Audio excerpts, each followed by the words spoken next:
Welcome back to Lego by the Book. Today I'm going to be building the M4A3 Sherman U.S. Army medium tank from World War II as made by Mania. This was sent to me by Sgt Fusco of the Auxiliary. He had previously sent me a Sherman and a Panzer, but the Sherman was a smaller scale than the Panzer for reasons. He felt he needed to rectify this, so he has sent me the correct scale Sherman to go with the Panzer, and I've had it for a while now, and I'm finally have time to build it. I am on vacation, I have plans for most of it, and this is definitely one of them. So, let's get this thing open and get it built. Yeah, right. The packaging on these is just entirely too cool, if you ask me. Very, very cool stuff. This is 306. Here is our instructions. Oh, those are lovely. And here are our parts. I hope I still have the box for that Panzer somewhere. I'm sure I do. I'm sure I kept it. I can't imagine that I wouldn't. And I'll be putting the instructions back in here. Alright. So the neat thing about the Mania stuff is while they're not official Lego sets, they are made from official Lego bricks with some custom stuff, but it is all real Lego. They're not knockoff parts. Flinging stuff about. Don't mind me. We're just gonna dump them all out. There's our tread. We will leave that. There's the custom parts. The minifigure and all of the guns and such are custom, but most of the rest of it, the treads I believe, are custom as well. Stickers. Sticker, I object. Alright. Here we go. I have always been a huge history buff. World War I was one of the eras of history I was always very interested in. My grandfather on my mother's side fought in World War II. He was a captain under Patton. At least that's how he ended the war. He started out, I believe, as a history teacher who was sent to France to teach the officers history in the hopes that they wouldn't blow it all up. The goal was to teach them and to be able to spot what things, what historical buildings, what locations of significance, things that they should try to not destroy because they are important to history. I don't know how well it worked. I know a lot was lost as a result of being destroyed in both World War I and World War II. More World War II, as there was a lot more strategic bombing involved. World War I was more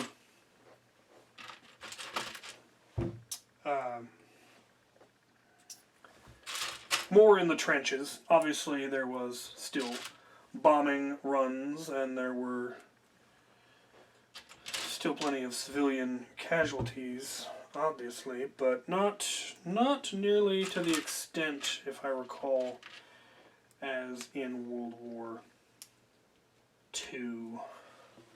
Those are neat. But yeah, he signed up. He was a lieutenant, I believe, and was responsible for teaching history. But, as will happen in a war, they needed more officers, and so he ended up serving in the infantry. He died when I was, I think, 3, so I don't remember him much. I would have liked to have gotten to know him better, to have gotten to hear some of the stories firsthand. My mother, the gnome, did, of course, tell me the stories that she recalled. And there were some interesting ones. He was an interesting character, and his Jeep driver was apparently an even more interesting character. The stuff movies are made of. But it would have been nice to hear them directly from him, though. Apparently he did not like talking about it much, as soldiers often don't with something like that. Christmas season always kind of reminds me of him, because one of the side effects, the long-term effects that he had, there's supposed to be 6 of those. Why? Oh, there we go. One of the long-term effects that my mother told me about that he had, he did have some PTSD, some proper post-traumatic stress, but it was very specific. He was in Patton's army when they relieved the 101st Airborne at Bastogne. And yes, I'm very specifically saying relieved, not rescued. That was something that apparently my grandfather was very adamant about, was that history should remember that the 501st, the 101st, was relieved at Bastogne. They were still fighting. They had not been captured, they had not surrendered, they were still fighting, and therefore they were not rescued. They were relieved.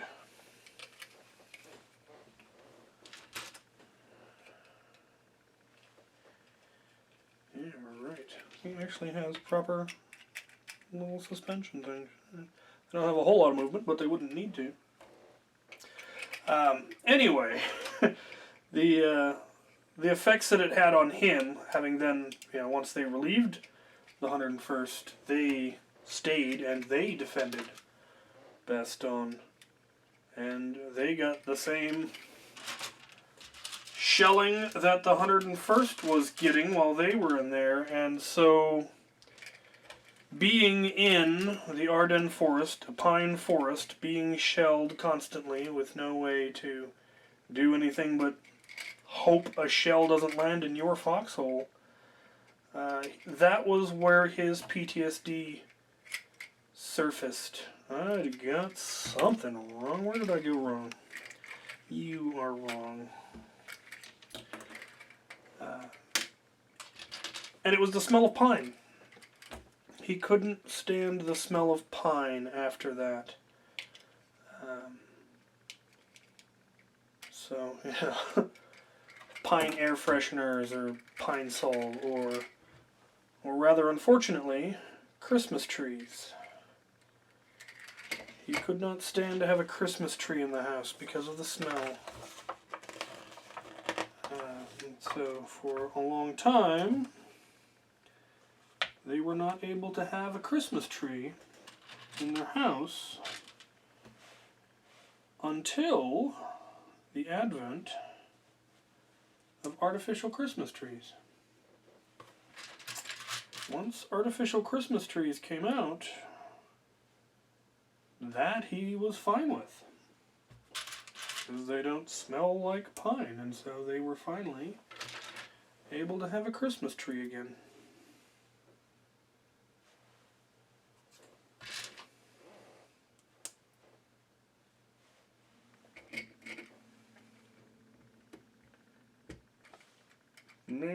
that is some fancy detailing there.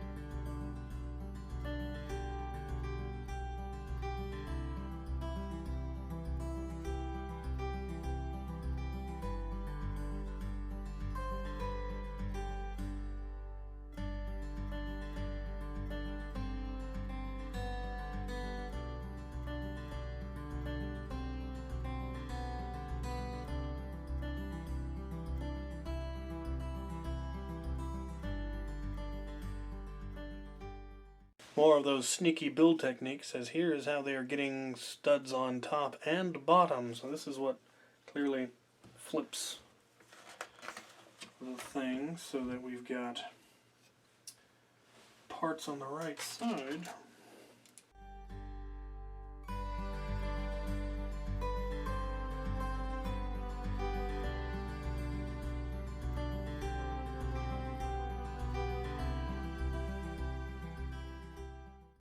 What is your favorite World War II movie?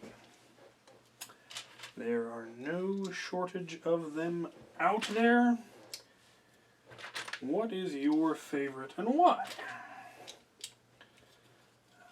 Earliest one I can remember seeing was Patton, the George C. Scott version. And my mother would always tell me that if you looked closely you could see my grandfather marching behind one of the tanks.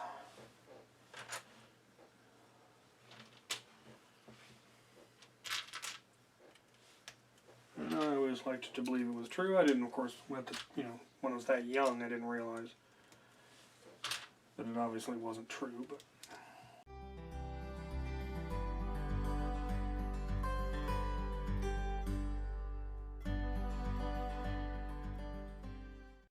the development of the tank is a fascinating bit of history. Of course, there's concepts similar to the tank: siege engines, siege equipment, war machines, dating to antiquity. The Romans had built some fairly impressive war machines throughout history.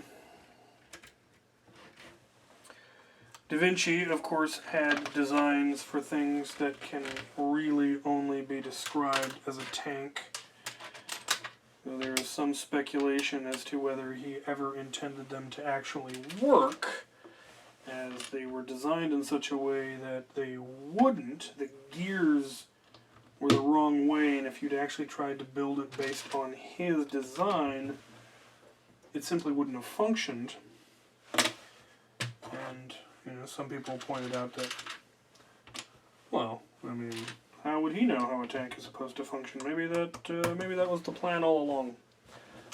Other people have pointed out that no, there are plenty of examples of Da Vinci's work involving gears that worked correctly. He would have known that that was wrong, or should have known that that was wrong, yet he did it anyway, which would suggest that he did it on purpose, specifically so it wouldn't work. The theory being that he sabotaged his own design to ensure that nobody could actually build that monstrosity. That he scuttled it, as it were. And there are examples of that throughout history where an inventor has realized that if I actually make these plans available, somebody's going to build a horrible war machine and a lot of people are going to die, and I don't want that on my conscience, so they've made it so that it doesn't work, or told them that it won't work, or destroyed the plans, or various other things in order to prevent their invention, their technology from being used in a manner that they feel would be wrong. Okay, now we get to add one of our custom parts.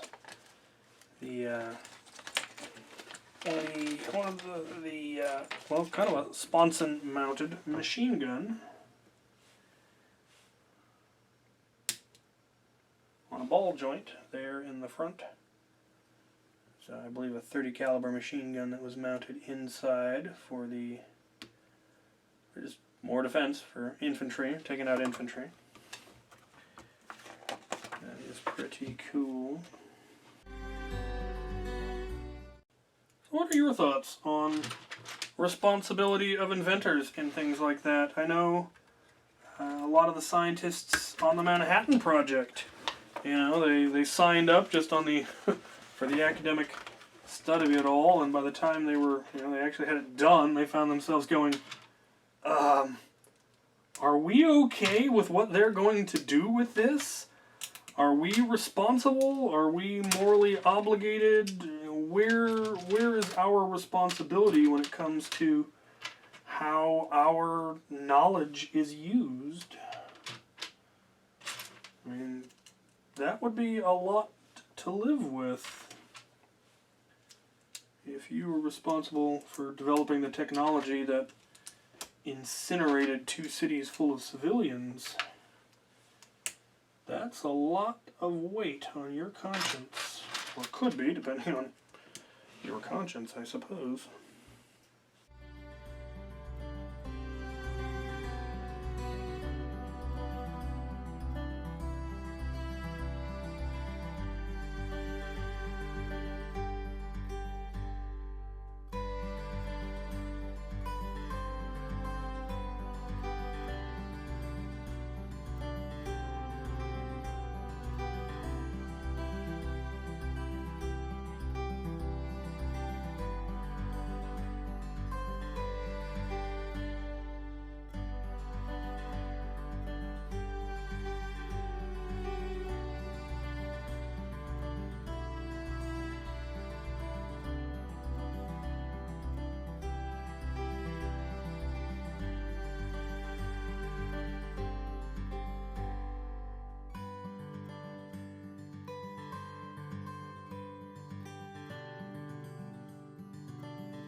Is the Sherman. Very smooth traverse. That's nice. Wow. Wheels all this side seems to roll better.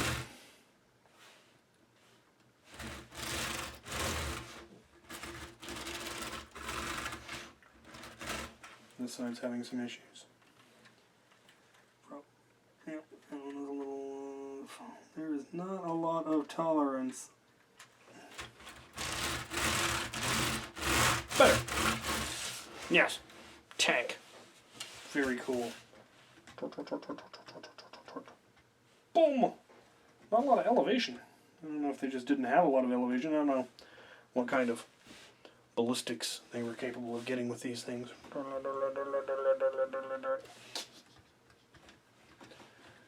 If I get back here. Oh, oh, weird place to have that mounted. I thought you would have had it mounted like where this guy could have. I think that's where the gunner is. Anyway, fascinating, fascinating. Let's compare it to the Panzer.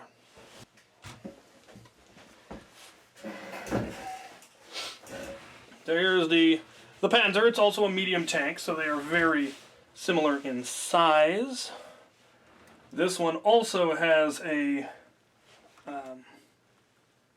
machine gun, though this one is an MG42, I believe, and isn't on a pinion like this one is. But I do think it can come out. I don't know. You'd have to probably dig fairly deep into the tank to get it out, but yeah, very similar in sizes, which what he was going for. He didn't want to send, you know, a Tiger 2 or something, and then have a sad little Sherman next to it, because that would just be unfair.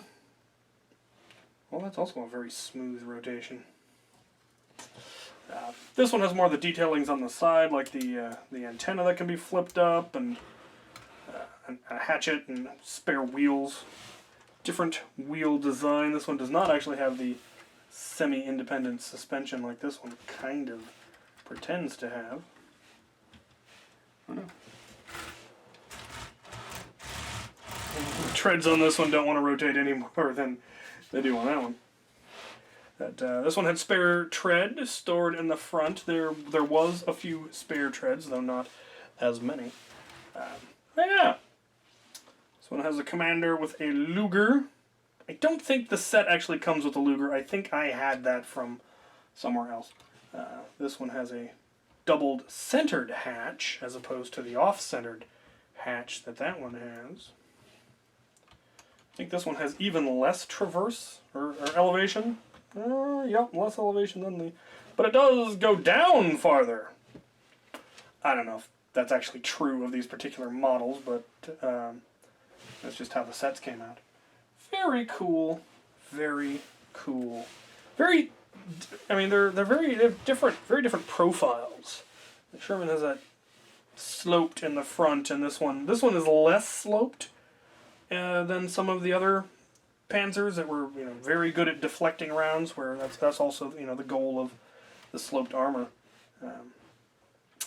Yeah, two excellent sets. Beautiful detailing the way they were able to get all of the shape for something this size. I mean, obviously it's a lot easier to build something really detailed when you build it on a much larger scale, but making these roughly minifig scale meant they had to get real creative with some of the techniques, and it's really, really impressive. So, yeah.